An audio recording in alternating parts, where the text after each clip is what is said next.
Mga kababayan, pakinggan natin ang ating Pangulo. And to join our quest to discover new indigenous resources.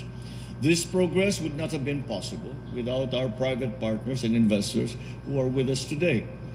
But with every partnership comes a greater challenge to ensure that progress is achieved with integrity, responsibility, and with respect for our people. But always know that this administration continues to find practical and sustainable ways to attract and to sustain more investments in the energy sector. Just last month, the Department of Energy issued a circular granting special allowances to petroleum service contractors.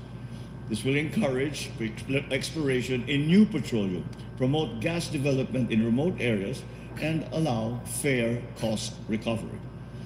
Through the Energy Virtual One-Stop Shop platform, we are also streamlining the energy permitting process. This way, we hope to cut red tape, eradicate bureaucratic delays, and reduce unnecessary paperwork. Rest assured that we will not stop here. We will continue to update and upgrade our processes to make them more responsive to the needs of our investors and our communities. In return, I encourage our investors to turn your investments into engines of progress. Operate with accountability, with respect for the environment, and fairness towards the communities that host your operations. Let us prove that responsible enterprise and national development can go hand in hand. That growth built on transparency and responsibility is growth that will last. May ganito ba silang presidente, mga kababayan, na napakatalino? Bukod sa matalino, mga kababayan, respetado ng iba't ibang bansa. No? Biruin nyo, iba't ibang bansa po, mga kababayan, ang kaharap ng Pangulong Bongbong Marcos at hinangaan si PBBM. Nako, iyakan kayo ngayon. Lalo kayong iiyak at mamamatay sa galit. Mamamatay sa inggit. Ha? Oh, mga kababayan, gabi ang ginawa ni PBBM, no? Nakikita ko na naman, mga kababayan, no, si Apo Lakay sa kanyang katauhan, no? Parang bumabalik si Apo Lakay, no, sa ating bansa, mga kababayan, kasi ganito pala talaga si Ferdinand E. Marcos noon, no?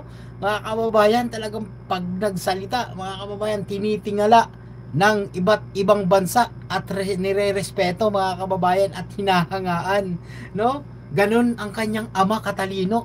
Ganun na ganun, mga kababayan. Kaya si PBBM, nako, grabe, mga kababayan, kikilabutan kayo at maiiyak kayo sa mga gagawin pa ng Pangulong Bongbong Marcos, mga kababayan. Kailangan na natin i-extend talaga to. Nako, mga kababayan, ipanawagan natin, no? Sana ma-extend pa talaga itong Pangulo na ganito, no? May ganito ba silang Pangulo, no?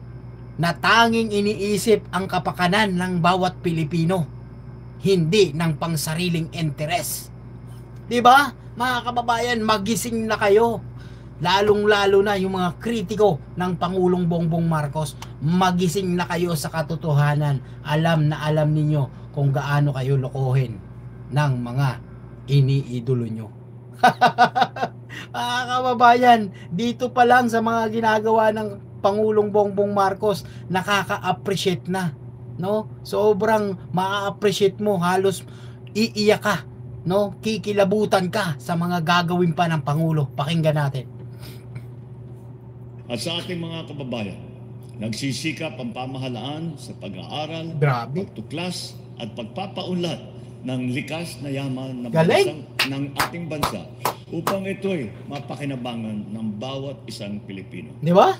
Sa pamamagitan ng mga service contract na ito, magkakaroon ng kasiguruhan sa supply at enerhiya sa ating bansa. Di ba? Sapat na enerhiya para tugunan ang pangangailangan hindi lamang sa ngayon, kundi para na rin para sa kinabukasan ng ating mga anak at ang ating susunod na henerasyon. Grabe! Together, let us power a bagong Pilipinas that stands on its own, secure in its energy. Kinikilabutan ako, mga kababayan, no? Tumatayo yung balahibo ko. Commitment to future generations. Thank you all very much. Mabuhay! ang bagong Pilipinas. Magandang umaga po.